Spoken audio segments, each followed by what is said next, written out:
안녕하세요. 오늘도 사연살롱을 찾아주셔서 감사합니다. 저는 결혼 한 달 만에 초스피드로 이혼한 30대 여성입니다. 이혼한 지는 벌써 올해로 1년 반이 다 되어가는데 하마터면 졸지에 제가 낳지도 않은 아이를 키우며 제 인생을 망칠 뻔했어요. 그리고 지금까지도 너무 후회스러운 게 결혼 전 미리 혼인신고를 했다는 거였는데요. 다도직입적으로 결혼을 앞두고 계신 예비 신랑 신부 혹은 혼주분들이 계신다면 혼인신고는 꼭 결혼 후에 3개월에서 6개월 정도는 살아보고 하라고 말씀드리고 싶네요. 평생을 함께 하겠다고 쓰는 게 혼인신고잖아요. 그럼 어느 정도는 살아보고 결정하는 게 맞는 것 같은데 저도 그렇지만 우리나라는 그 중요한 혼인신고를 너무 가볍게 생각하는 것 같더라고요. 그리고 제 경우는 시어머님이 어디서 점을 보셨는데 한날을 딱 찍으시며 그날이야말로 저희 부부가 부부의 연을 맺으면 너무 좋은 날이라고 결혼식을 못 올리면 혼인신고라도 하라고 신신당부를 해서 결혼식 날짜보다 더 빨리 혼인신고를 하게 되었는데요. 그땐 이미 저희가 결혼식 날짜를 다 잡고 청첩장이니 예식장이니 모든 것이 정해진 후라 그랬어요. 그 날짜가 아무리 좋다고 해도 다 정해진 일정을 바꿀 수가 없었거든요. 그래서 결혼식은 형식일 뿐 진짜 날짜는 혼인신고하는 날이라고 그날 가서 혼인신고를 하라고 하셨는데요. 혼인신고 하러 가기 전 대접에 물 떠놓고 간이혼례도 했어요. 예전에는 왜 물 떠놓고 결혼했다고 하잖아요.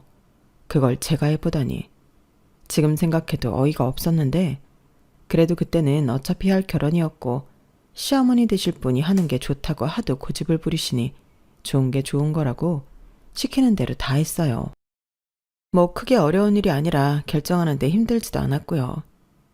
하지만 이게 제 발목을 잡을 거라는 건 그때 당시 생각지 못했는데요. 그렇게 남편과 결혼식을 올리고 신혼여행을 다녀왔을 때 저는 충격적인 얘기를 듣게 되었어요. 저랑 남편은 동갑내기 친구로 처음 인연이 시작되었어요. 그래서 친구일 때부터 남편에게 3살 위 형이 있다는 걸 알게 되었는데요. 그 형이라는 사람이 몇 번 보지 않았지만 진짜 굉장한 사람이었어요. 뭐가 그렇게 굉장하냐면 외모가 굉장했죠. 누가 봐도 연예인을 해야 하는 그런 외모였는데요. 그래서 실제로 길거리 캐스팅 같은 것도 많이 받았다고 알고 있어요. 그러니 쫓아다니는 여자들도 엄청 많았었죠. 그런데 참 세상은 공평한 게 저렇게 훌륭한 외모를 가진 아주버님은 말수도 없지만 말만 하면 깨는 사람이었는데 이런 말하면 이해하실 수 있을지 모르겠지만 대화를 몇 마디 나누면 저 사람이 굉장히 무식하다는 걸 알 수 있었어요. 사람이 말을 한마디도 하지 않고 살 수는 없잖아요. 그래도 그게 경험이라면 경험인지라 자기 스스로도 과묵하게 사는 게 유리하다고 생각했는지 어느 순간부터는 꼭 필요한 말이 아니면 하지 않더라고요. 그리고 상견례 때도 돌이켜 생각해보면 아주버님은 목소리조차 기억이 나지 않을 정도로 별 말 없이 앉아서 식사만 했는데요. 당연히 총각일 거라고 알고 있었어요. 보통은 형이 먼저 장가를 가야 동생도 보낸다고 생각할 텐데 저희 시댁은 달랐어요. 그런 게 뭐가 중요하냐고 짝이 있는 놈이 먼저 가는 게 맞다고 하셨는데요. 저희가 친구로 지낸 시간까지 포함해 5년 가까이 만나고 있었기 때문에 저는 그런 말씀이 감사하게 느껴졌어요. 솔직히 그때까지도 저는 시어머니와 죽이 꽤 잘 맞는다고 생각했거든요. 시어머니가 며느리인 저를 좋아해 주시고 예뻐하신다고 생각해서 그런지 우리 시어머니는 옛날 사고방식이 아닌 요즘 젊은 사고방식을 가진 시어머니라고 생각했는데 그건 아니었어요. 다 숨겨진 사실이 있던 거더라고요. 그리고 그 숨겨진 비밀은 실로 놀라운 것이었는데 글쎄 총각이라고 하던 남편의 형, 그러니까 아주버님이 3살 난 아들이 있다는 거였어요. 그걸 신혼여행 다녀오고 나서 바로 알았는데 모르던 애기가 시댁에 있으니 깜짝 놀랐죠.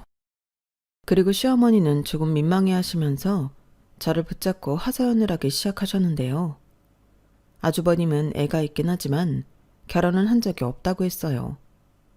그리고 최근에 자기 아이가 있다는 걸 알게 되었다고 했는데요. 당신도 마른 하늘의 날벼락 같았지만 핏줄인데 무시할 수가 없어서 아이를 데려왔다고 하셨어요.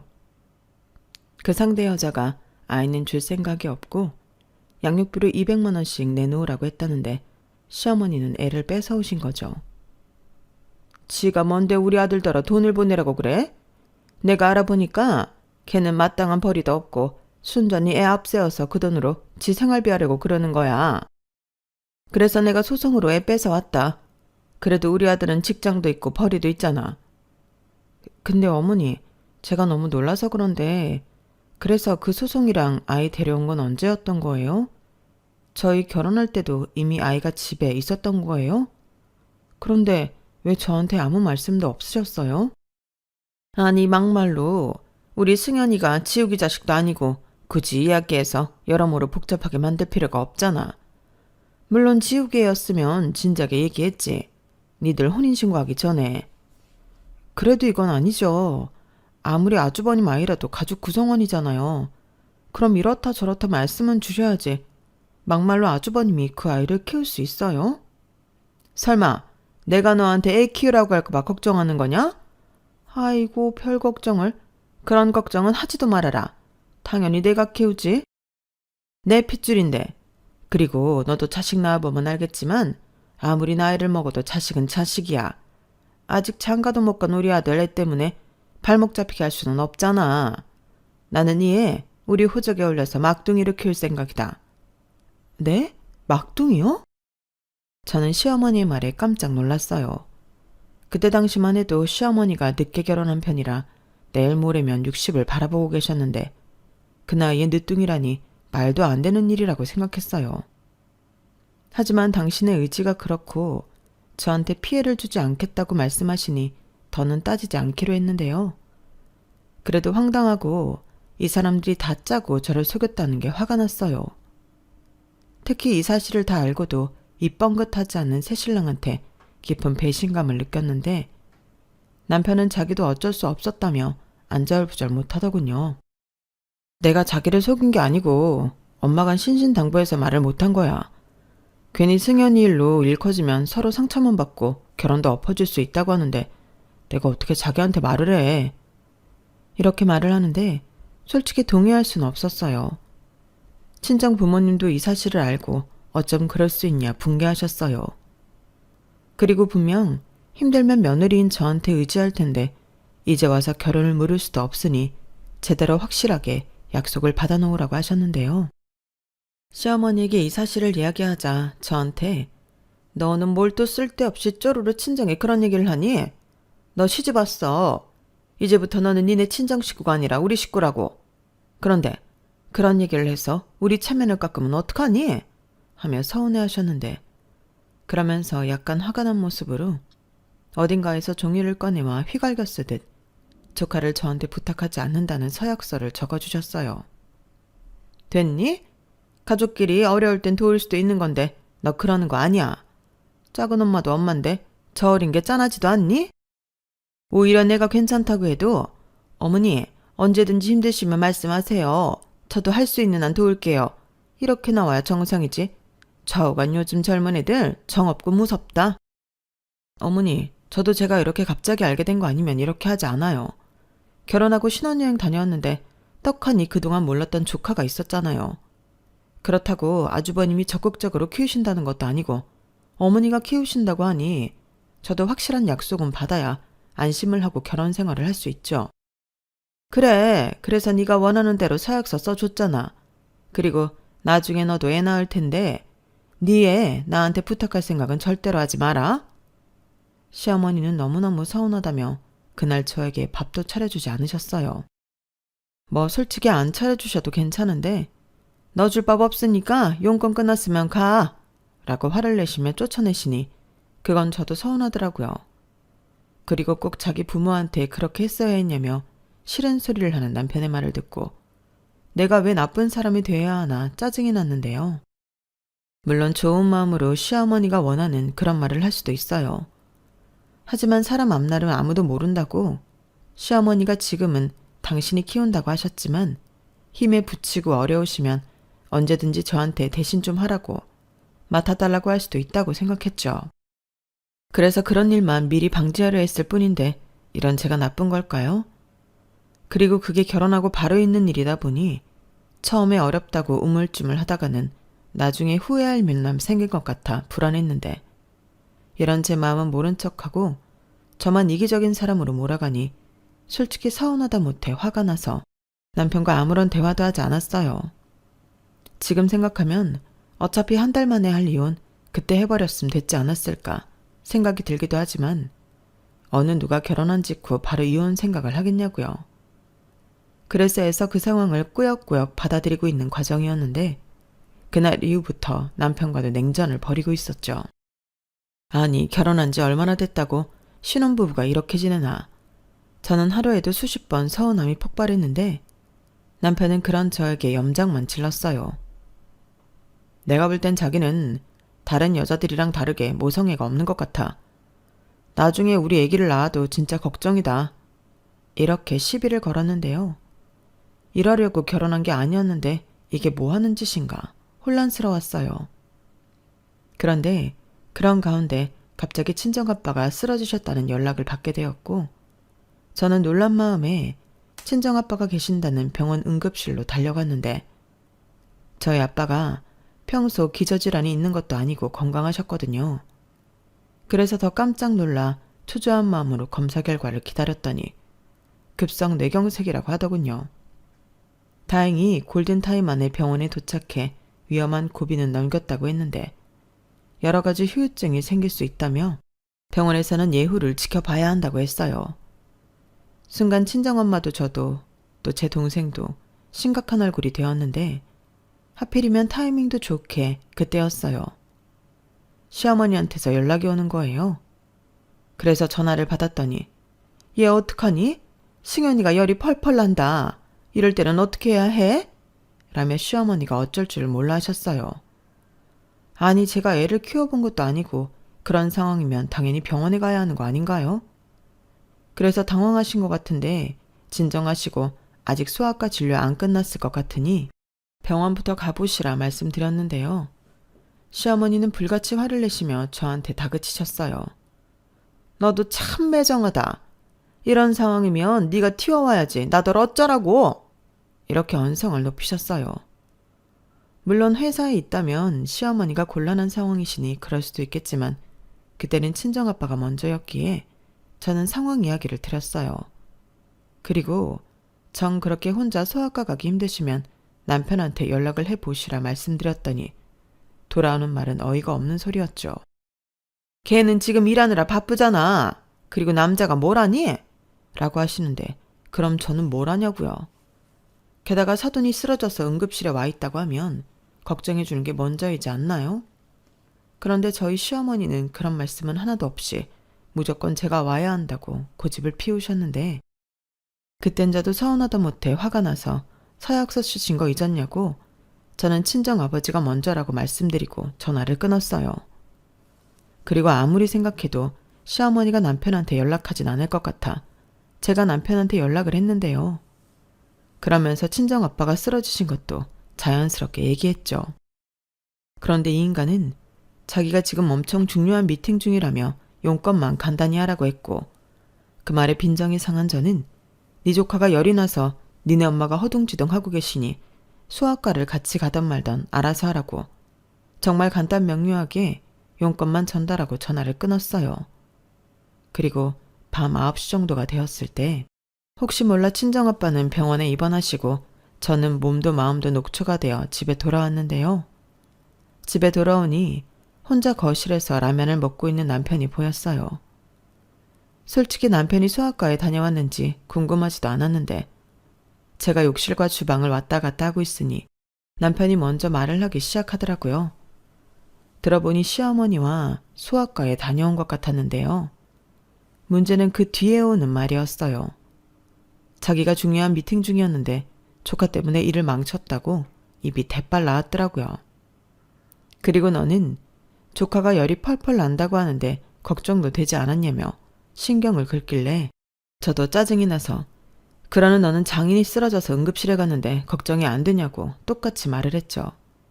그러자 자기가 오늘 미팅을 망쳐서 그런 정신까지 없었다며 자기가 이렇게 일하는 중에 집안일을 신경 써야겠냐고 아주 어이없는 말을 했는데 저 소리가 무슨 뜻이겠어요? 저 말인즉 자기 일하는데 집안일로 신경 쓰이게 하지 말라는 거잖아요. 그래서 그게 내 탓이냐고 그런 말은 나한테 말고 니네 엄마한테 하라고 쏴붙였는데 남편은 제가 무슨 말도 못하게 한다며 신경질적으로 먹고 있던 라면 그릇을 싱크대 안에 우당탕탕 내려놓았어요. 그 소리가 어찌나 요란스럽고 컸는지 저는 그릇이 깨진 줄로만 알았는데 그런 꼴을 내가 왜 보고 살아야 하나 싶어 그날도 남편과 부부싸움을 대판했었죠. 이거 봐라. 어머니가 조카를 데리고 계시니까 오늘도 이런 일이 생긴 거 아니겠냐고. 이런 것들 때문에 내가 서약서도 받은 건데 소용이 없지 않았냐고. 저는 입에 모터라도 단 듯 계속 불만사항을 쏟아냈어요. 그러자 제 말에 제대로 반박도 못하던 남편은 할 말이 없으니 저한테 알았으니 조용히 하라고 상황을 피해만 다녔는데 다음엔 이런 일이 또 생기면 그때는 제 선에서 그냥 잘라버려야겠다고 생각했어요. 제가 못하면 남편이라도 가서 도우라 시킨 건데 남편이 저런 꼬라지를 보이니 그냥 저희는 말고 조카의 친부인 아주버님이 나서야 하지 않나 그런 생각이 들었거든요. 그래서 언제고 다시 비슷한 일이 생겨 연락이 오면 아주버님은 뭐 하시냐? 아주버님에게 연락하시라 말을 할 생각이었는데요. 한 번은 정말 황당한 연락을 받게 되었어요. 그때가 일주일 정도 지났을 때였는데 열감기가 모두 나은 조카가 그날 이후 잠을 도통 자지 않는다며 저더러 도와달라고 하시더라고요. 전에는 약 때문인지 잘만 자더니 이젠 잠도 안 자고 밤새 부채기만 한다. 나는 벌써 여기저기 안 아픈 데가 없고 요즘 잘 먹지도 못하고 잠도 잘 못 잤더니 몸이 쇠약해져서 쓰러지기 일보 직전이야. 내가 서약서를 쓰긴 했다만 너 이러다 시어머니 초상 치른다. 그러지 말고 네가 회사 한 3일 정도 휴가 내고 우리 승현이 좀 데려다가 돌봐줘라. 아니 이참에 네가 키워주면 더 좋고. 네? 말도 안 돼요. 무슨 휴가를 3일 했으며 이제 와서 애를 저한테 떠미세요. 죄송하지만 다 안 될 일이고요. 당장 오늘도 급한 업무들이 많아서 그럴 여유가 없어요. 그리고 어머님 말씀대로 서약서도 쓰셨는데 이러시면 곤란하죠. 아주버님은 뭐 하시는데요? 저는 이럴까봐 서약서도 받은 건데요. 걔는 바쁘지. 그리고 너는 작은 엄마잖아. 작은 엄마도 뭐 엄마 아니니? 엄마가 할머니보다 훨씬 낫지. 그러지 말고 네가 내일부터 애 좀 봐. 내가 정말 죽을 것 같아서 그렇다. 어머니, 전 그러시면 고집 피우지 마시고 그냥 승현이 엄마한테 보내요. 양육비 주면 되죠. 이러다가는 어머니도 쓰러지시고 저랑은 사이만 더 나빠지실 거예요. 뭐야? 너는 지금 내 손자를 어떤 기집애인지도 모르는 애한테 주라는 말이냐? 거기에 매달 돈까지 보내면서? 나는 그럴 수 없다. 그럼 뭐 어쩔 수 없죠. 어머님이 택한 결정이니 어머님이 감수하시는 수밖에요. 야, 너 정말 해도 너무한다. 너 원래 이렇게 매정한 애니? 시애미가 다 죽게 생겼는데도 이러고 싶어? 죄송해요. 하지만 저는 도와드릴 수 없어요. 그럼 이만 전화 끊겠습니다. 저는 그때도 단호하게 대처했어요. 그러자 주변 사람들이 새색시가 간도 크다며 이런 저의 행동에 놀라워했는데요. 사실 이렇게 대처하면서도 제 안에서는 심장이 두근두근 정신없이 뛰었어요. 저라고 시집 온 지 얼마 되지 않아 저런다는 게 쉬운 일이 아니었거든요. 하지만 이런 식으로 조카를 떠맡게 되면 어쩐지 앞으로도 계속 제가 조카를 맡아야 할 것 같았는데 제 판단으로는 시어머니가 감당이 되지 않는다면 애 엄마가 애를 데려가는 게 맞다고 생각했어요. 시어머니는 양육비 주는 게 아깝다고 하셨지만 아주버님도 자기가 한 행동에 책임을 져야죠. 그때도 그래요. 시어머니가 그렇게 자기 아들 때문에 힘들어하면 아주버님이 방법을 강구해야 하는 게 맞는 거잖아요. 그런데 그 집 남자들은 전부 시집 온 지 얼마 되지도 않은 저만 의지하려 했는데 시아버님도 아무 말씀 없으셨지만 은근 제가 조카를 맡아줬으면 하셨어요. 어차피 애 생기면 애 낳아 키워야 하는데 하나나 둘이나 똑같지 않냐고. 저더러 조카를 불쌍하게 생각하라고 지나가는 말로 여러 번 하셨는데 제가 꼼짝을 하지 않자 포기하신 것 같았어요.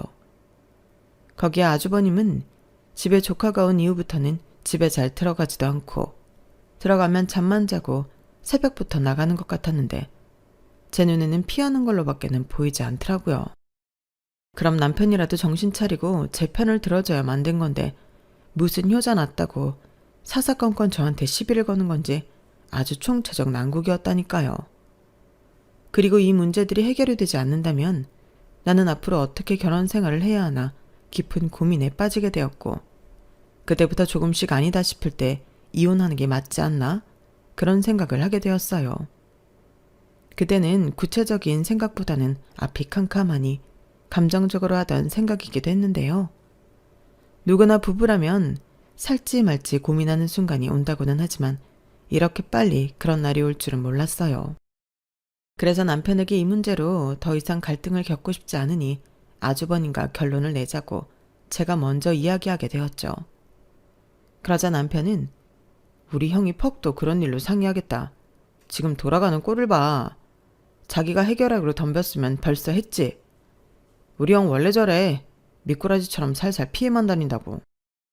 라며 쓸데없는 짓이라고 제 말을 잘라버렸는데요. 그럼 어쩌냐고 이렇게 계속 어머니가 보시고 어머니가 힘들다고 하면 내가 봐야 하는 거냐고 저도 답답한 마음에 남편을 다그쳤죠. 그러자 남편은 어차피 애 안 본다고 지금까지 버텼잖아. 계속 그렇게 해. 그럼 우리 엄마가 알아서 하겠지. 어린이집에 보낸다고 하던데 그럼 된 거 아냐? 나도 내 조카인데 그의 엄마가 데려가는 건 싫더라. 우리 집 핏줄이잖아. 라며 저더러 그냥 하던 대로 쭉 하라고 살짝 빈정거리며 말했어요. 저는 좋은 뜻으로 방법을 찾자고 한 말이었는데 제 마음만 상하게 되었죠. 그래서 이후에도 우리는 신혼이라고 말하면 아무도 믿지 못할 만큼 서로에게 관심을 두지 않고 살았는데요. 그러던 어느 날 새벽 4시부터 시어머니의 전화가 울리기 시작했어요. 조카의 몸에 두드러기가 잔뜩 올라왔다며 놀라셔서 연락을 하셨더라고요. 그래서 저도 잘 모르니 일단 응급실이라도 가보시라 말씀을 드렸는데 시어머니가 다 필요 없고 저더러 와서 아이를 데리고 응급실에 다녀오라고 또 억지를 부리시더라고요. 그래서 그럴 시간이면 응급실에 한시라도 더 빨리 가서 원인을 아는 게 더 낫지 않겠냐고. 시아버님이나 아주버님 계시면 그 차 타고 빨리 가보시라. 그럼 저도 출근 전에 병원에 들려보겠다고 말씀드렸는데 시어머니는 입한국에도 남한테 미룰 생각이냐며 엄청 화를 내시더라고요. 정말 아닌 밤중에 홍두깨라고 새벽부터 날벼락을 맞은 저였는데요. 그래서 저도 목소리를 좀 높여 어머니야말로 그만 좀 하세요. 제가 애를 키워봤어요? 아니면 제가 소아과 의사예요? 왜 저만 자꾸 부르시는 건데요? 저도 애가 왜 두드러기가 났는지 몰라요. 그래서 응급실에 가시라고 저도 이따가 따라가겠다고 말씀드린 건데 뭐가 잘못됐나요? 왜 저한테만 화를 내세요? 라고 한껏 제 억울함을 토로했는데 시어머니는 제가 갑자기 소리를 높이기 시작하자 자기 아들 깨겠다며 목소리를 낮추라 하셨어요. 아니, 남의 집 딸은 새벽부터 깨워놓고 당신 아들은 깨면 안 된다는 게 이게 말이나 되는 소리냐고요. 그리고 그 말을 듣는 순간 더는 못해먹겠다는 생각이 들어 저는 신경질적으로 이렇게 말했어요.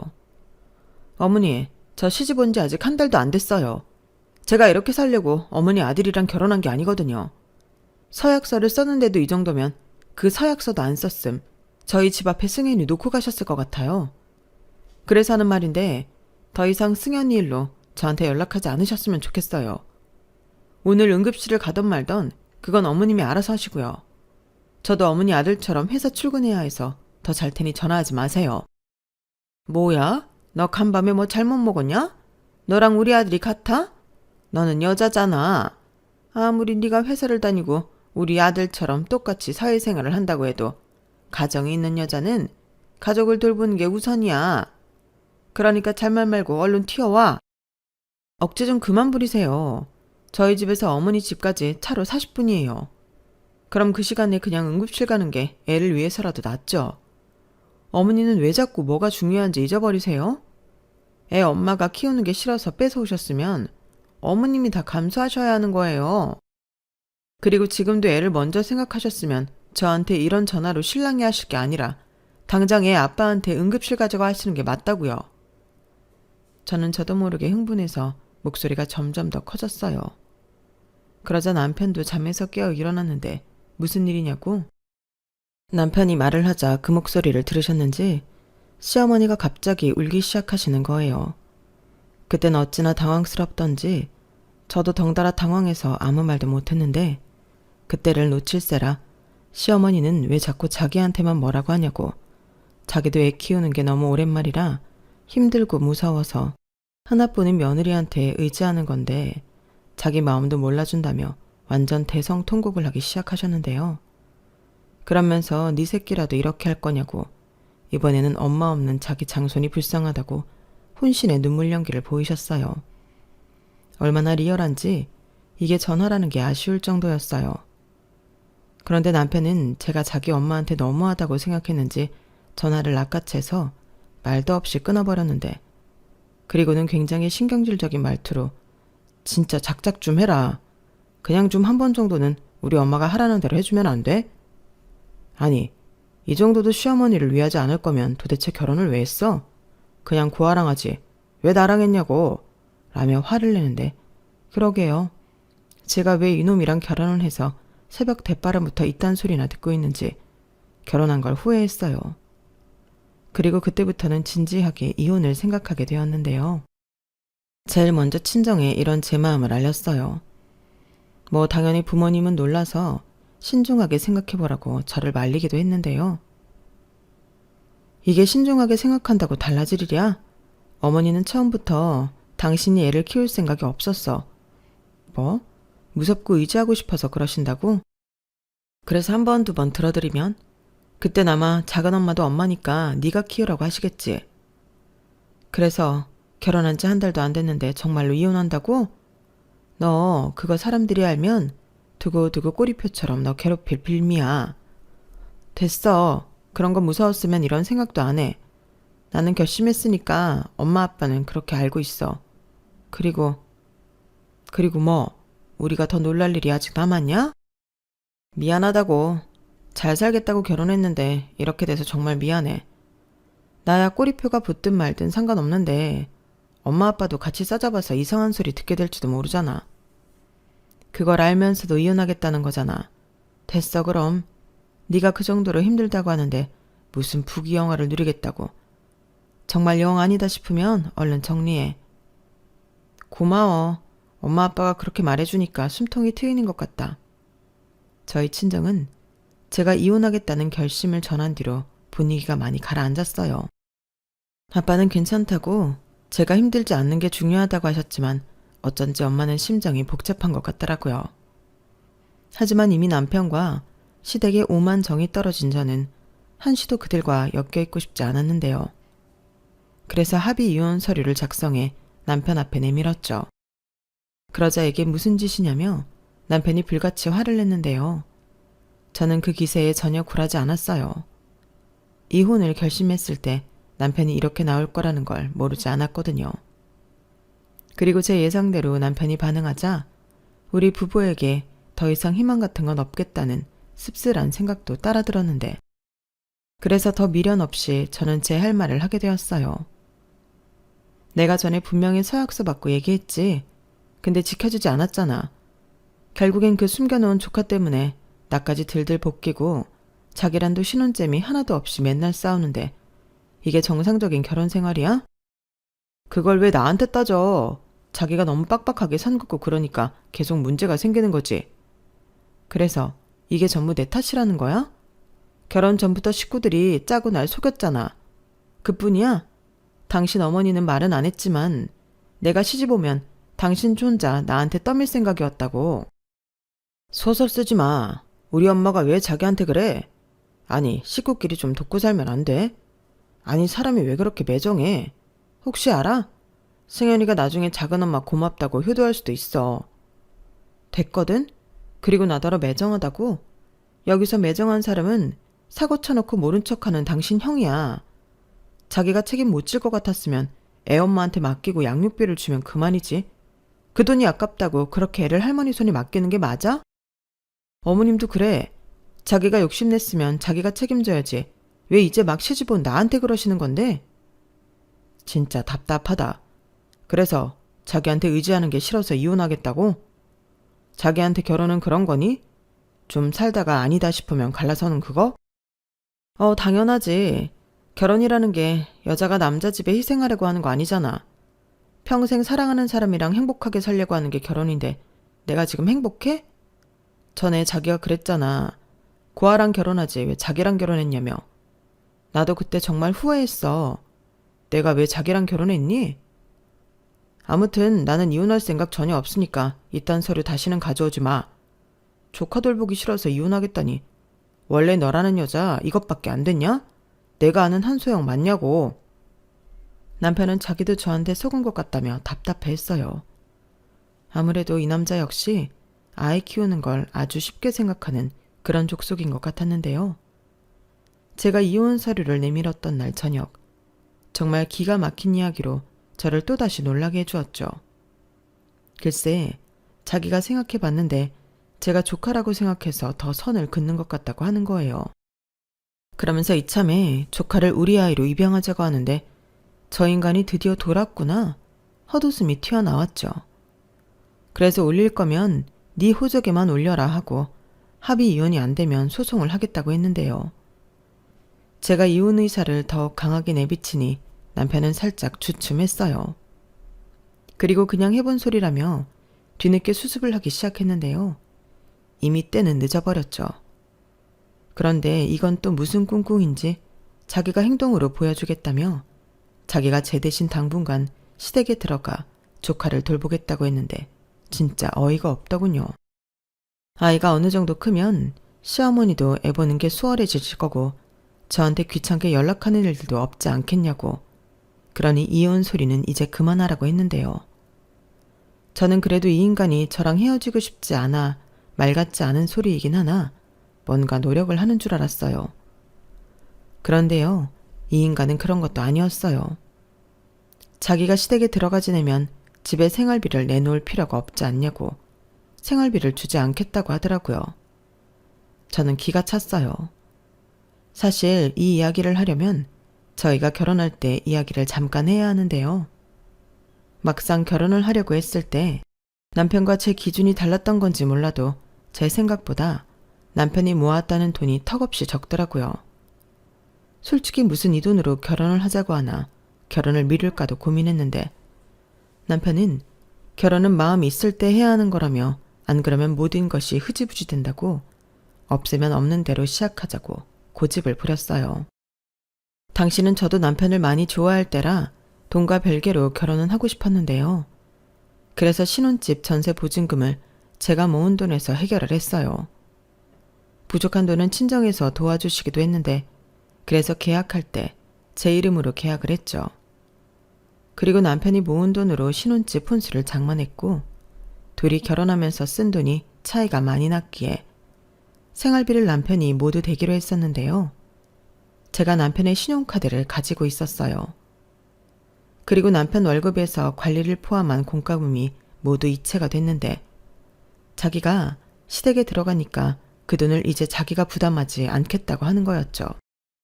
그러니 제 입장에선 얼마나 기가 찼는지 몰라요. 이혼은 하기 싫다고 하면서 저딴 식으로 나오다니 저는 더 볼 것도 없을 것 같더라고요. 그래서 그까지 생활비 없어도 된다고 네 마음대로 하라고 했고 나도 내 마음대로 하겠다고 최후의 통보를 날렸는데요. 그리고 다음 날부터 이혼 변호사를 찾아다니며 상담을 받았어요.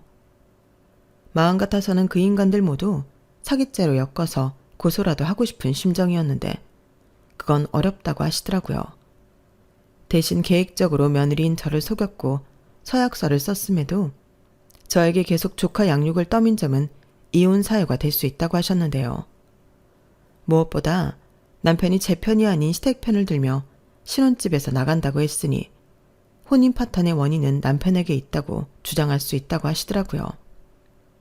그래서 저는 최대한 할 수 있는 건 다 하고 싶다고 제 의사를 전달했고 시댁 주소로 남편에게 이혼 소장을 보냈는데 그걸 시어머니가 보셨나 보더라고요. 그리고 저에게 전화해서 놀라셨는지 앞으로는 조카 일로 저에게 연락하지 않겠다며 아들도 돌려보낼 테니 둘이서만 잘 살라고 하셨는데요. 제 마음은 그럼에도 불구하고 움직이지 않더군요. 이미 결혼 생활을 계속하고 싶은 마음이 사라져버렸거든요. 게다가 신혼집도 어차피 남편 돈 하나도 들어가지 않은 제 집이었고 신혼 살림은 새 것과 다름이 없으니 몽땅 시댁으로 보내버리면 그만이었는데요. 시어머니는 저더러 너무한다며 또 우시기 시작했어요. 나는 네가 며느리지만 딸 같았다. 그래서 너도 내 마음 다 알아줄 거라고 생각했어. 근데 나만 그랬는 모양이다. 너는 나를 이렇게나 싫어하는데 내가 그걸 모르고 있었으니 그래, 내가 사라져 줄게. 그러면 되지 않니? 이렇게 말씀하시는데 죄송하지만 그런 말씀도 듣기 싫었어요. 제가 왜 그런 불편한 감정을 느끼며 오만정 떨어진 남편과 살아야 하냐고요. 그래서 제 마음은 이미 확고하게 정해졌다고 그러지 마시라고 전에 없던 친절한 말투로 말씀드렸는데요. 이제 남이 될 사이에 더 이상 감정 싸움을 할 필요가 없었으니까요.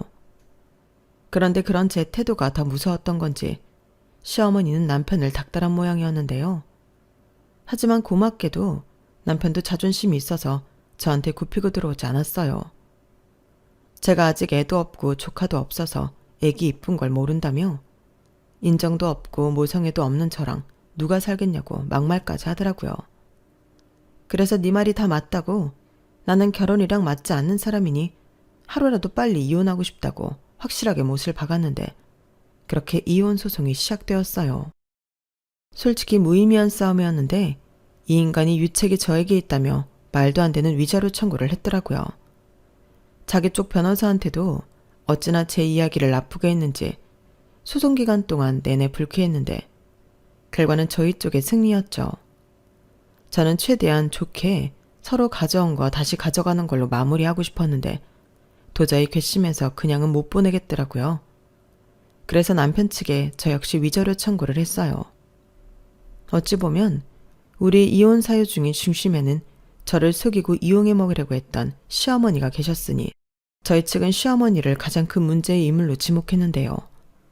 그리하여 위자료 500만 원을 받을 수 있게 되었어요. 말이 한 달이지 한 달 내내 시달려 이혼 결심을 하게 만들었으니 그 점이 높게 인정되었는데요. 그래도 기간이 기간인 만큼 금액은 저 정도가 최선이었어요.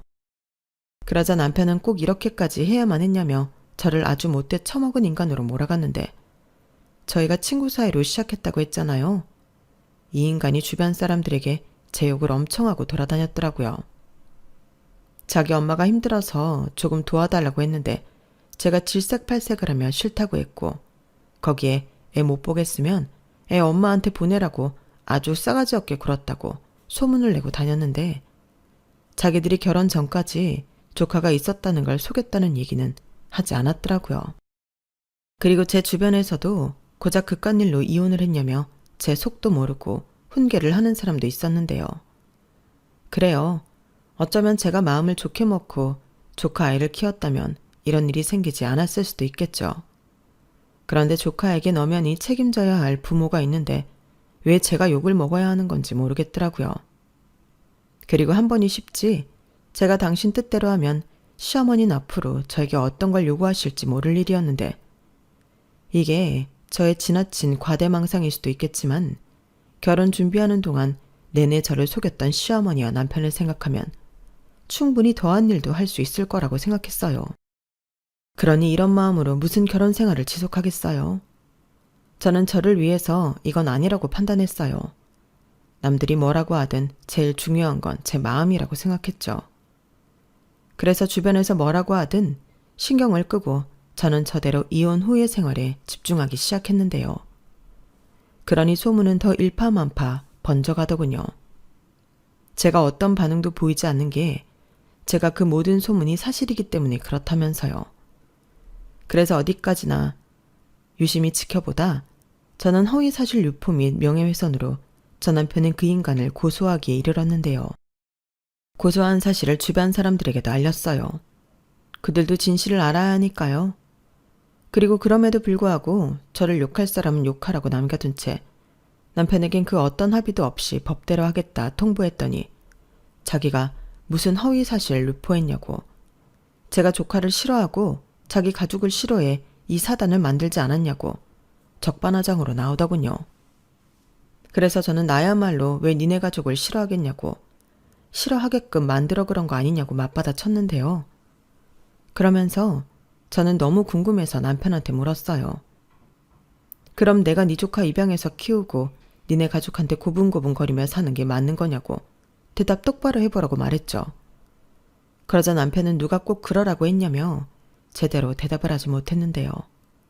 그게 정답이었어요. 저들은 제가 그러길 바랬던 거잖아요.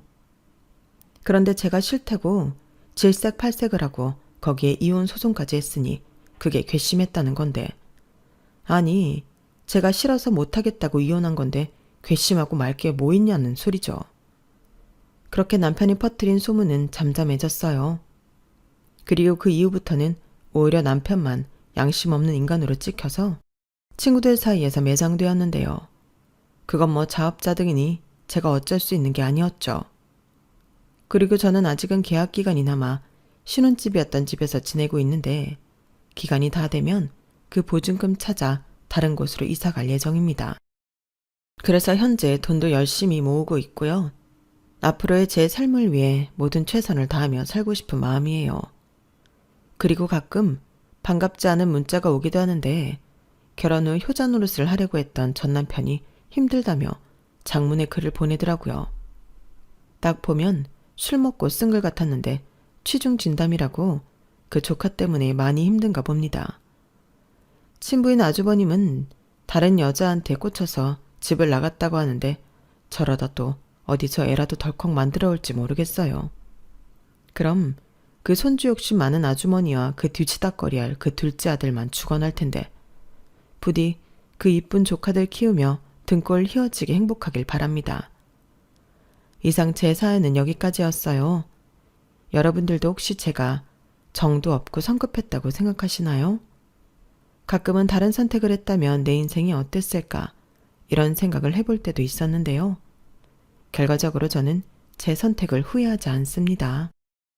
그리고 진심으로 조카였던 그 아이를 생각하면 딱하다고 생각하는데, 여기서 문제는 어른들이 조카를 위한 선택이 아닌 자기들을 위한 선택을 했다는 거예요. 그래서 그 부분을 이야기하고 아이를 키우고 싶어 했던 친모에게 아이를 돌려주는 것이 맞다고 생각했던 저였는데, 뭐 자기 핏줄이라 안 된다고 하는데 제가 무슨 힘이 있겠냐고요. 그러니 그 선택 본인들이 책임지시라 한 것뿐인데, 이런 게 이기적인 거라면 저는 그냥 욕을 먹겠습니다. 차라리 그 편이 더 나을 것 같거든요. 그렇기 때문에 저는 지금까지도 후회의 마음이 없는데요. 오지랖인 것 같긴 하지만 조카였던 그 아이만큼은 이기적인 어른들로 하여금 상처받지 않았으면 좋겠네요. 이게 그때도 지금도 변하지 않은 제 솔직한 마음인데, 아무도 알아주지 않으니 이렇게나마 제 바람을 여기에 적어봅니다. 아이는 죄가 없으니까요. 부디 권선징악처럼 벌받을 사람을 벌받고 죄 없는 사람은 행복해지길 소망하며, 지금까지 제 사연 들어주셔서 감사한 마음 전합니다. 그럼 항상 건강 잘 챙기시고 억울한 일, 속상한 일 없이 모두가 보람있고 행복한 날 되세요. 감사합니다. 여러분, 사연 댓글에 응원과 현명한 조언 부탁드려요. 좋아요와 구독은 저에게 큰 힘이 됩니다. 오늘도 좋은 일 가득하세요.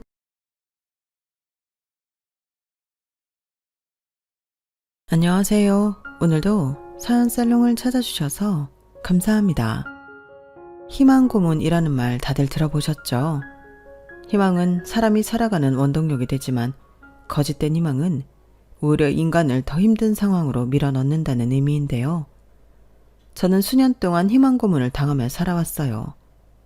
그러다 모든 걸 다 포기한 순간 기적 같은 일이 벌어졌지 뭐예요.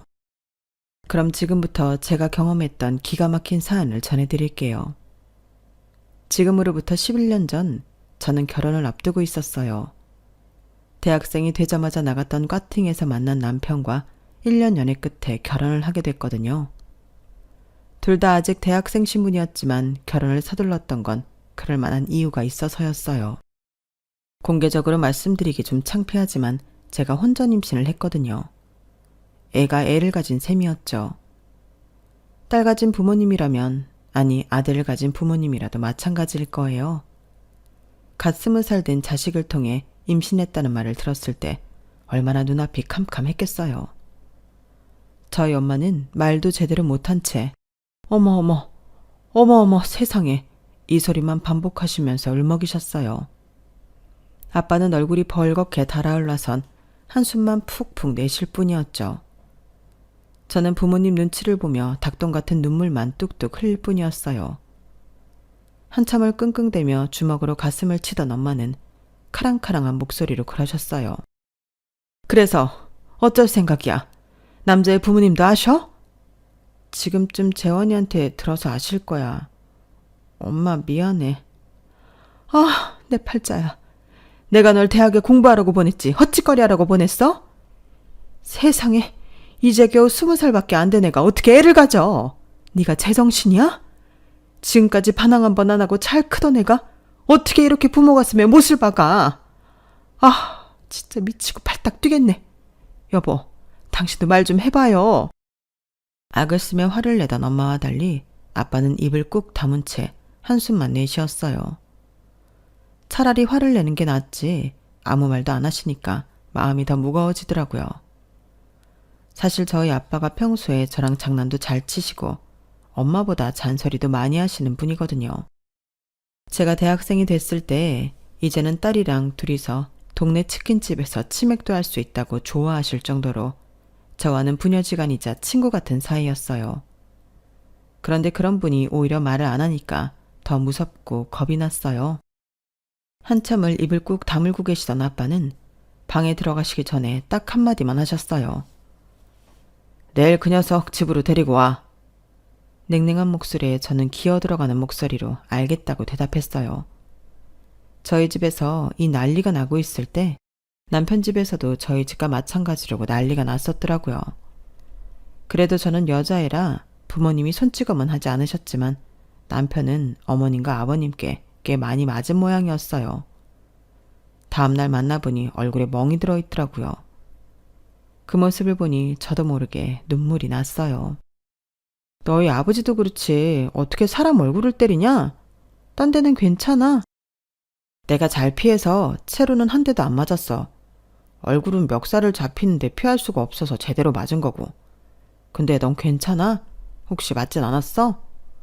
난 당연히 안 맞았지. 근데 재원아, 우리 아빠가 너 오늘 집으로 오라고 하시는데 어떡하지? 우리 아빠가 막 무섭고 그런 분은 아니긴 한데 혹시 올 수 있어? 남편은 분명히 겁을 먹은 얼굴이었지만 그래도 언젠가 한 번은 맞닥뜨려야 할 일이라며 오겠다고 했어요. 그 모습은 11년이 지난 지금까지도 생생하게 기억이 나요. 이제 겨우 청소년을 벗어난 사내아이가 그래도 남자라고 제 앞에서 담담한 척하던 그 모습이 귀여우면서도 사랑스러웠거든요. 그래서 더 걱정이 앞섰어요. 혹시라도 아빠가 이 귀여운 남자한테 호통치고 주먹까지 날리진 않을까 걱정이 됐거든요. 하지만 제 예상과 달리 아빠는 차분하게 앞으로 어떻게 할 건지 물어보셨어요. 아이는 낳을 건지 아닌지, 결혼할 마음이 있는 건지, 현실적인 것들을 말이에요.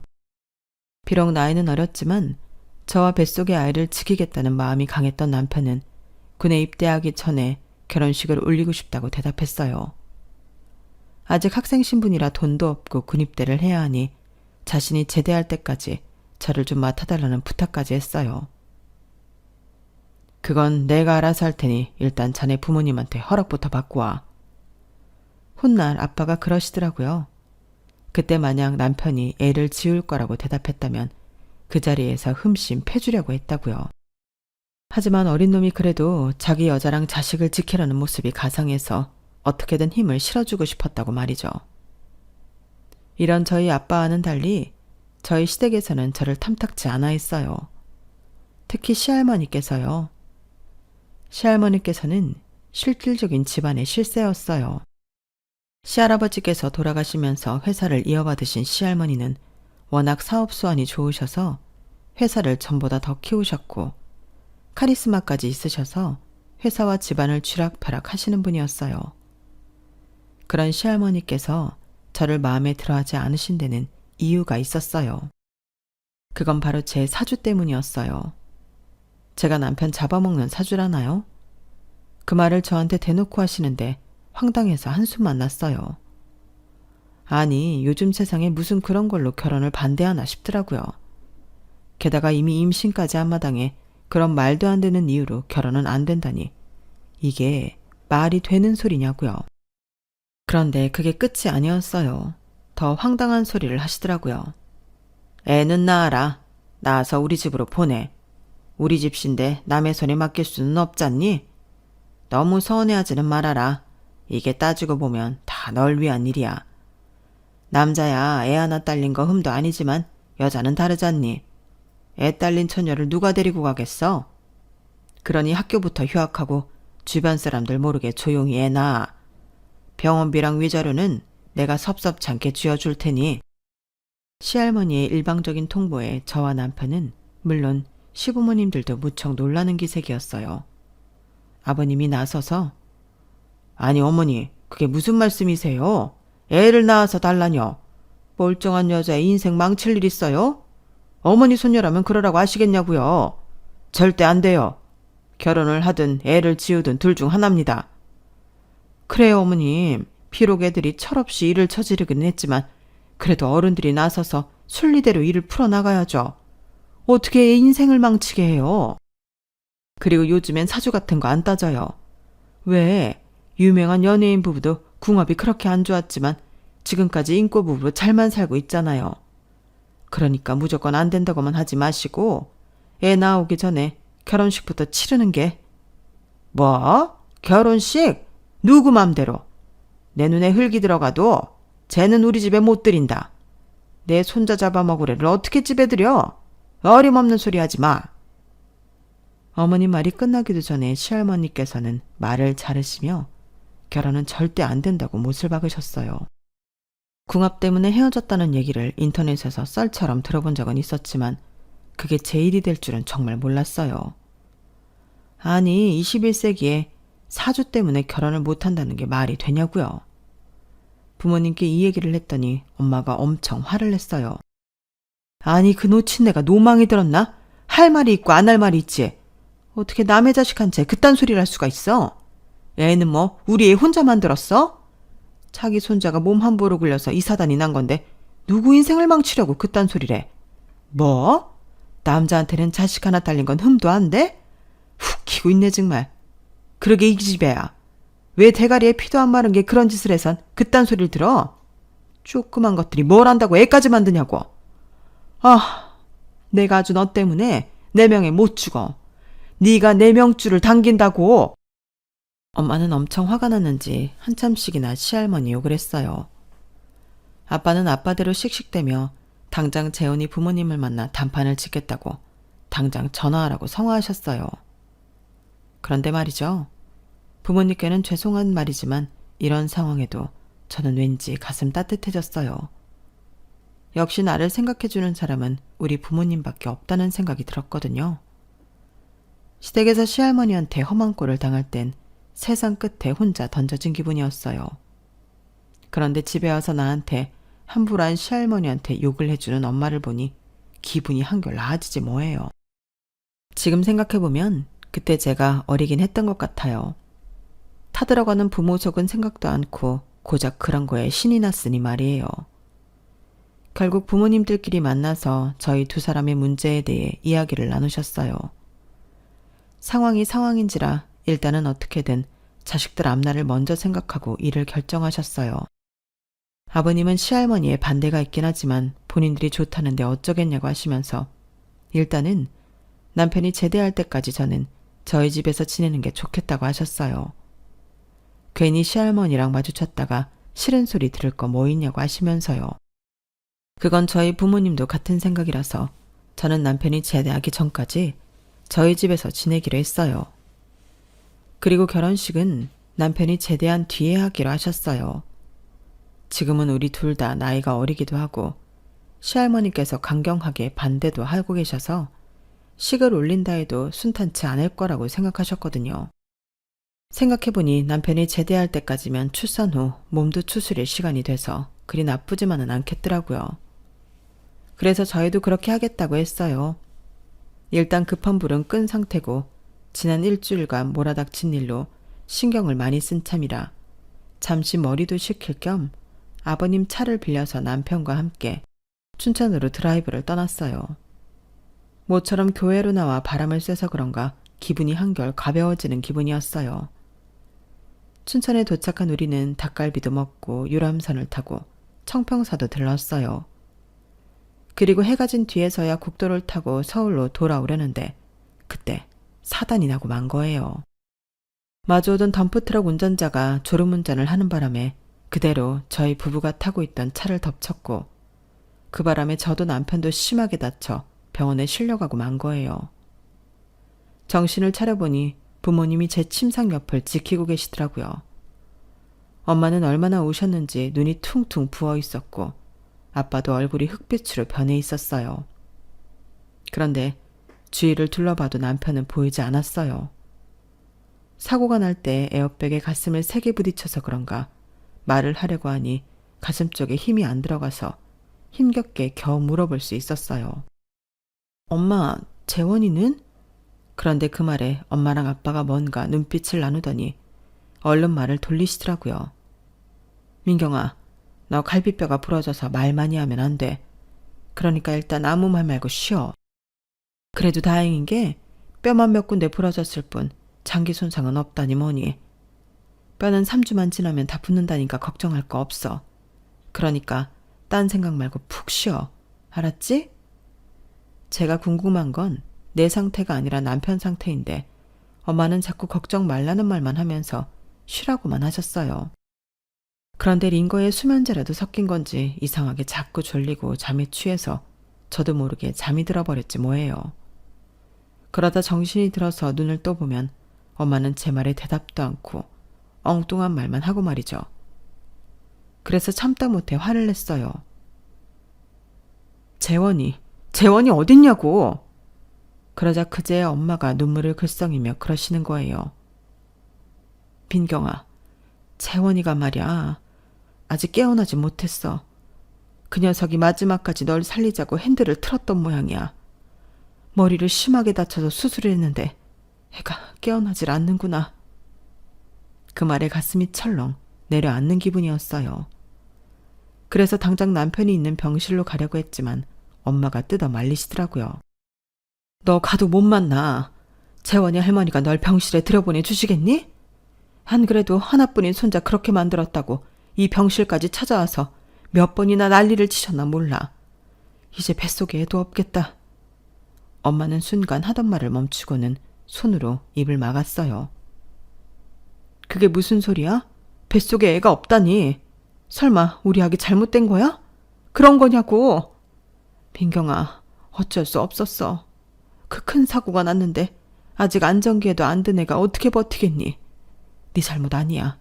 그의 명줄이 거기까지였던 거라고 생각하자. 그러니까 제발 진정하고 누워. 갈비뼈 제대로 붙이려면 움직이면 안 돼.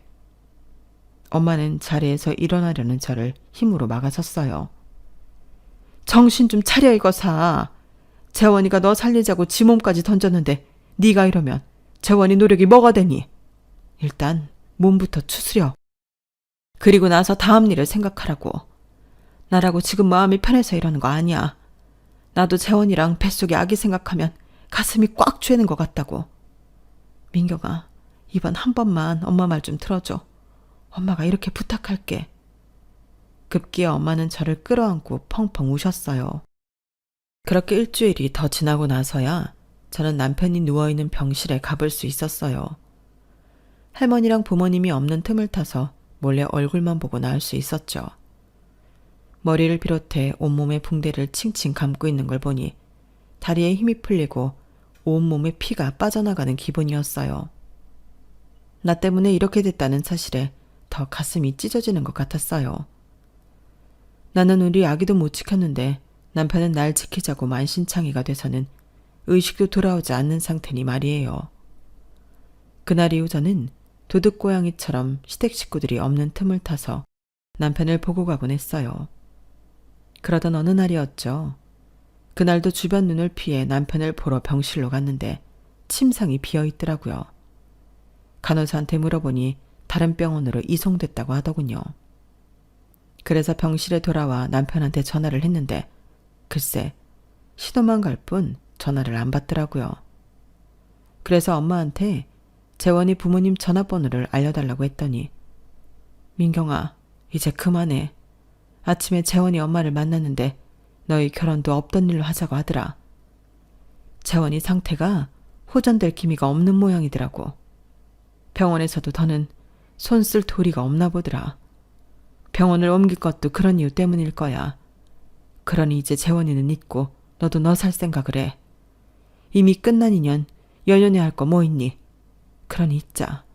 우리 다 잊고 새로 시작하자. 엄마의 말이 마치 제 가슴에 날아드는 비수 같았어요. 사고가 난 지 열흘이 다 돼가는데 여전히 의식이 없는 남편을 이대로 잊고 살라니 제가 어떻게 그 말을 받아들일 수가 있겠어요. 그렇게는 못한다고 재원이를 만나게 해달라고 고함도 지르고 사정도 해봤지만 저희 부모님조차도 재원이가 어디로 이송해 갔는지 알지 못했어요. 병원에서는 환자 개인정보라서 말해줄 수 없다는 입장만 반복했고요. 부러졌던 뼈들이 제자리를 찾아 거동이 가능해진 시점부터 저는 남편을 찾아 나섰어요. 동기들한테 연락해 남편 소재 파악에 나섰지만 다들 남편이 사고를 당한 것조차 알지 못하더라고요. 집까지 찾아갔지만 이사가고 없다는 말만 인터폰을 통해 전해들을 뿐이었어요. 그래도 혹시나 하는 마음에 남편의 집 근처에서 3일 밤낮을 지켜봤지만 남편 그림자는 물론 식구들 얼굴조차 볼 수 없었어요. 정말 한순간에 어디론가 팍 사라지고 없는 것 같더라고요. 그렇게 반년이 지나 학교에 복학했는데 참 잔인하게도 나와 남편을 제외한 모든 것들이 전처럼 아무 일도 없는 듯 잘만 돌아가고 있더라고요. 마치 아무 일도 없었던 것처럼 말이죠. 남편의 과 동기들한테 전해 듣기로 남편 부모님이 학과실에 오셔서 직접 자퇴서를 냈다고 하더군요. 이제는 남편에 대한 신락 같은 끈도 모조리 끊어져 버린 셈이었죠. 그 사실을 확인하고 나니 더는 남편과 함께했던 그 대학 교정을 다시 밟을 자신이 없었어요. 그래서 부모님께 부탁해 유학길에 올랐고 이모가 계신 호주에서 대학에 다니게 되었어요. 사람들 말로는 산 사람은 어떻게든 산다고 하지만 살아도 산 것 같지 않은 일상이 이어졌어요. 다 끝난 인연이라는 건 알고 있지만 그래도 마음 한구석에서는 남편이 세상 어딘가에 살아있을 거라는 희망을 가지고 있었어요. 살다 보면 언젠가 다시 만날 날이 있지 않을까 하는 희망으로 저는 하루하루를 버티며 살아갈 뿐이었죠. 남편과 그렇게 이별을 하게 된 이후로 연애는 생각도 않고 살았어요. 제 마음속에는 남편이 아닌 누군가를 받아들일 공간이 조금도 남아있지 않았거든요. 그저 열심히 하루하루를 살아내자. 그래서 훗날 남편을 다시 만나게 됐을 때 떳떳한 모습으로 마주할 수 있도록 흔들리지 말고 제대로 살겠다는 마음뿐이었어요. 남편이 자기 자신을 던져 구해낸 내 목숨이니까 나를 위해서가 아니라 남편을 위해서 잘 살아내야 한다는 의무감을 느끼면서 말이죠. 대학을 졸업하고 한국에 돌아와 회사에 취직해 자리를 잡기까지 저를 지탱해준 사람은 남편이었어요. 생사도 알 수 없는 남편이었지만 마음 한구석에는 늘 어디선가 나를 바라보고 있을 거라는 희망이 놓여 있었거든요. 그 희망에 의지해 지난 10여 년을 버텼고 조금씩 남편의 존재가 희미해져 갈수록 하루하루가 버겁고 무의미하게 느껴지기 시작했어요. 희망이 사라진 삶은 그 자체가 지옥 같더라고요. 그러던 차에 사고가 난 거예요. 퇴근길에 불법 과속 차량에 치여 병원에 실려가게 되었거든요. 다행히 큰 부상은 아니었지만 손과 얼굴에 약간의 찰가상과 오래전 사고로 다쳤던 다리에 금이 간 정도였어요. 그래도 일단은 깁스를 하는 게 좋겠다고 해서 정형외과로 내려갔는데 세상에 거기에 남편과 똑같이 생긴 의사가 있지 뭐예요. 의사 가운의 수놓아진 이름은 달랐지만 제 눈에는 남편이 분명했어요. 그래서 뭐에 홀린 사람처럼 그 의사한테 다가가 이름을 불렀죠. 재원아, 이재원! 그러자 의사는 멀뚱히 저를 바라보더라고요. 재원아, 너 재원이 맞잖아. 나 민경이야. 조민경. 너 정말 나 모르겠어? 너 땡땡대학교 땡땡과 이재원 맞잖아. 난 널 한 번에 알아보겠는데 넌 왜 나를 못 알아봐? 우리 그날 춘천으로 놀러 갔다가 사고 나서. 그래서 넌 한동안 의식도 없이 지냈잖아. 정말 기억 안 나? 눈앞에 서 있던 의사는 속사포처럼 쏟아내는 제 말에 눈썹이 움찔거렸어요. 그리고는 미간을 찌푸리며 뭔가 떠올리려 노력하는 것 같더라고요. 그러더니 멍한 표정으로 그러는 거예요. 미안하지만 그쪽이 누군지 잘 모르겠습니다. 그런데 내가 땡땡대학 땡땡과를 나온 건 맞아요. 예전에 쓰던 이름도 이재원이 맞고요. 학부 때 교통사고를 크게 다쳐서 3년 정도 기억에 공백이 있습니다. 어쩌면 그때 만났던 분이 아닌가 싶네요. 혹시 시간 되시면 저랑 얘기 좀 나눌 수 있을까요? 일단 깁스를 마친 저는 그날 의사와 따로 만나 얘기를 나눌 수 있었고 여러 정황을 따져가며 내가 누구고 우리가 어떤 사이였는지를 설명했어요. 그렇게 저와 남편은 헤어진 지 정확히 11년 만에 다시 만나게 된 거예요. 사고 후 남편은 한동안 의식이 없다가 뒤늦게 깨어났고 안타깝게도 사고 후유증으로 3년가량의 기억을 잃게 되었다고 했어요. 잃어버린 기억 속에는 저와 함께했던 시간들이 포함돼 있었던 거죠. 1년 넘게 재활을 한 남편은 다시 복학을 했고 할머니 권유로 이름을 바꿨다고 했어요. 평소 미신을 신봉하는 할머니께서 자신이 큰 사고를 당한 게 이름 때문이라며 당장 바꿔야 한다고 했다더군요. 아마도 제가 남편을 못 찾도록 일부러 손을 쓴 게 아닌가 싶었어요. 나중에 안 사실이지만 남편 동기를 통해 남편이 자퇴했다는 거짓말하게 한 것도 시할머니 짓이었더라고요. 그렇게 저로부터 손자를 철저히 떨어뜨리려 노력했던 시할머니는 재작년에 세상을 떠나셨다고 하더군요. 우리가 결혼까지 하려 했던 사이고 제가 자신의 아이까지 가진 상태였다는 얘기를 들은 남편은 혼란스러워했어요. 사고로 아이가 유산이 되고 그 후로 제가 자신의 생사도 모른 채 11년을 고통 속에 살았다는 사실에 말을 잇지 못하더라고요. 남편은 11년 전 제게 느꼈던 감정은 떠올리지 못했지만 이상하게도 함께 마주 앉아 있는 이 순간이 낯설게 느껴지지는 않는다고 하더군요. 마치 오래전부터 잘 알고 지낸 사람과 대화를 하는 것처럼 편하다고요. 그러면서 이제라도 다시 자기랑 만나보지 않겠냐고 했어요. 그렇게 저는 남편에 대한 희망을 포기하려던 순간 다시 처음부터 이 남자와 연애를 시작하게 된 거예요. 오랜 시간 돌고 돌아서 결국 제자리로 돌아오게 된 셈이었죠. 30대가 돼서 다시 만난 남편과의 연애는 20살의 풋풋한 감정과는 달랐지만 또 나름의 설렘과 신선함이 있었어요. 만났던 시간보다 떨어져 지낸 시간이 길어서 그런지 아니면 그 사이 가치관도 정립되고 새로운 버릇도 생겨서 그런 건지 예전의 남편이 아닌 다른 남자를 만나는 느낌도 살짝 들었어요. 더불어 20대의 연애와 30대의 연애는 확실히 달라서 만날 때마다 매 순간이 새롭고 즐겁더라고요. 그건 저뿐만 아니라 남편도 그랬을 거예요. 남편은 이전 연애는 기억하지 못하니까 그냥 이번 연애가 마음에 들었던 거라고 해야겠네요. 반년 가까이 연애를 하던 우리는 금세 결혼 얘기를 꺼내게 됐어요. 저야 한번 결혼할 뻔했던 사람인 걸 알기에 갑작스러울 것도 없는 일이지만 이전 상황을 기억 못하는 남편으로선 좀 파격적인 선택인 셈이었죠. 만나서 며칠 만에 연애를 시작하고 사귄 지 반년 만에 청혼까지 했으니 말이에요. 이거든 저거든 확실한 건 하나였어요.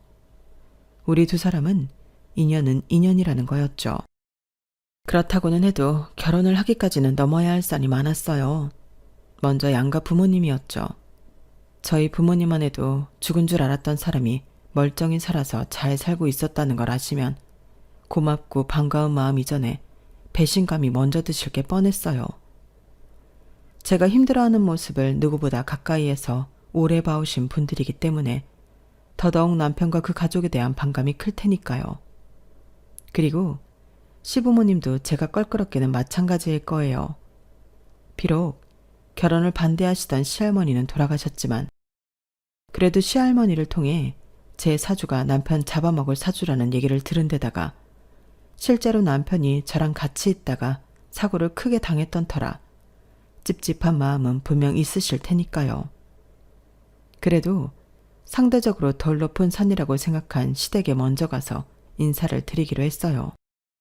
생각지도 못한 제 등장에 역시나 시부모님은 놀라셨어요. 도대체 언제부터 둘이 만나고 있었냐고 물으시더라고요.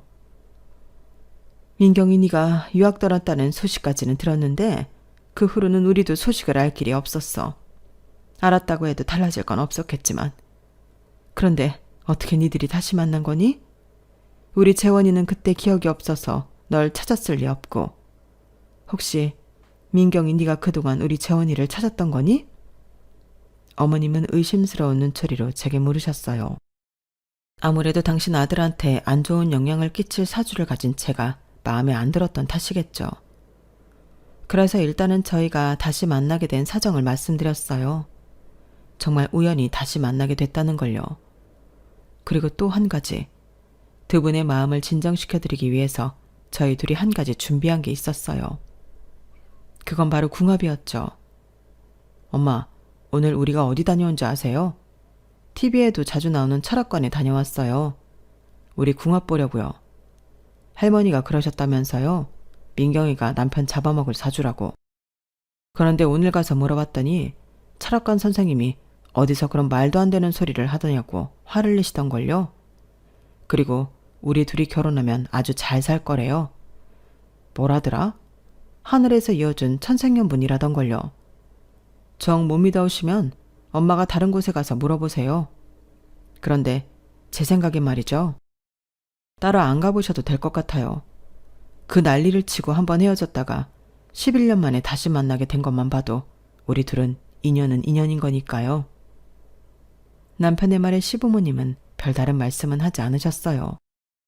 30 넘은 아들이 결혼하겠다는데 정확한 과학적 근거도 없는 무당 말 한마디에 휘둘린다는 것도 좀 웃기잖아요. 결국 아버님이 먼저 결혼을 찬성하시면서 시댁에서는 결혼 허락을 받을 수 있었어요. 그리고 며칠 뒤 가장 큰 산인 저희 집에 가게 되었어요. 긴 시간 마음의 상처를 받으신 분들이라 쉽게 결혼을 허락하실 거라는 기대는 할 수 없었지만 그래도 허락해 주실 때까지 끈질기게 달라붙어 보자 생각하고 집으로 향했어요. 미리 집에 결혼할 사람이랑 인사드리러 가겠다고 말씀드려놔서 그런지 엘리베이터가 저희 층에 서자마자 음식 냄새가 확 풍겨오더라고요. 사윗감이 인사 온다고 엄마가 일찍부터 음식을 준비하신 게 뻔했어요. 이렇게 기대하시는 걸 보니 더 걱정이 앞서더라고요. 남편도 이번엔 긴장이 많이 되는지 입술에 자꾸 침을 바르더라고요. 입술이 바싹바싹 타들어가는 기분이었나 봐요. 그러면서도 이러는 거 있죠. 어차피 한 번은 맞닥뜨릴 일인데 해봐야지 뭐. 민경이 넌 나만 믿고 따라와. 신기하게도 그 말과 표정은 11년 전 그때와 똑같았어요. 그래서 저도 모르게 눈물이 핑 돌더라고요. 이런 묘한 기분으로 남편 손을 잡고 우리 집 현관에 들어섰고 우리 두 사람을 보신 부모님은 예상대로 경악하셨어요. 네가 여긴 어떻게? 재원이 네가 어떻게 살아있는 거니? 엄마는 보고도 못 믿겠다는 듯 눈을 커다랗게 뜨고는 제 남편을 구석구석 살피셨어요. 진짠가 아닌가 확인하려는 듯이 말이죠. 그리고 아빠는 마치 귀신이라도 본 사람처럼 얼빠진 표정으로 휘청 하시더라고요.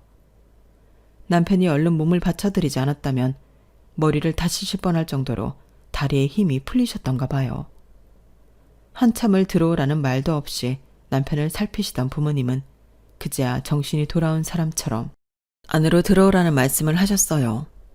놀란 부모님을 진정시키기 위해 일단 물을 가져다 드리고 차근차근 그간의 상황을 설명해 드렸어요. 남편이 기억을 잃은 상태라는 것까지 모조리요.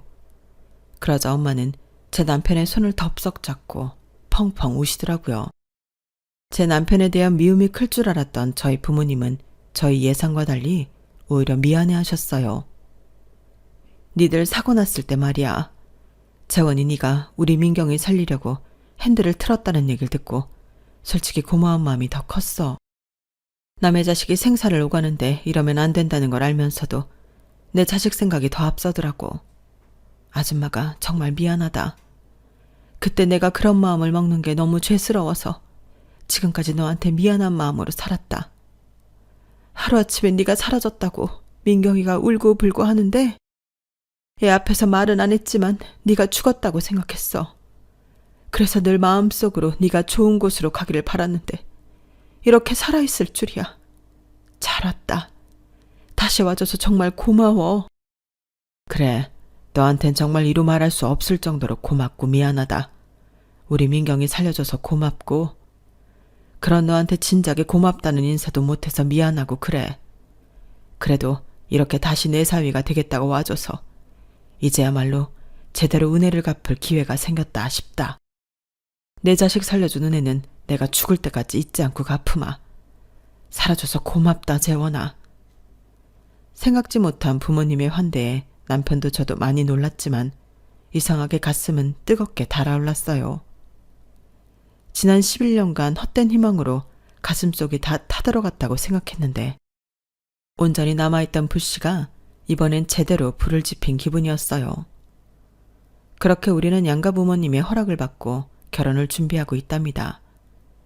20살 때 우리 두 사람은 가진 게 없어서 양가 부모님께 모든 걸 의존해야 했지만 지금은 우리 손으로 집도 구하고 살림도 채워넣을 수 있어서 더 뜻깊은 결혼이 될 것 같습니다. 저는 지금 예쁜 5월의 신부가 되기 위해 열심히 다이어트를 하고 있고요. 남편은 허니문 베이비를 만들겠다는 생각으로 술과 담배도 끊고 열심히 몸 관리를 하고 있어요. 기적같이 찾아온 우리 부부의 두 번째 결혼이 무사히 치러질 수 있도록 여러분도 응원 많이 해주세요. 지금까지 제 사연을 들어주셔서 감사합니다. 여러분들도 앞으로 꽃길만 걸으시기를요. 여러분, 사연 댓글에 응원과 현명한 조언 부탁드려요. 좋아요와 구독은 저에게 큰 힘이 됩니다. 오늘도 좋은 일 가득하세요.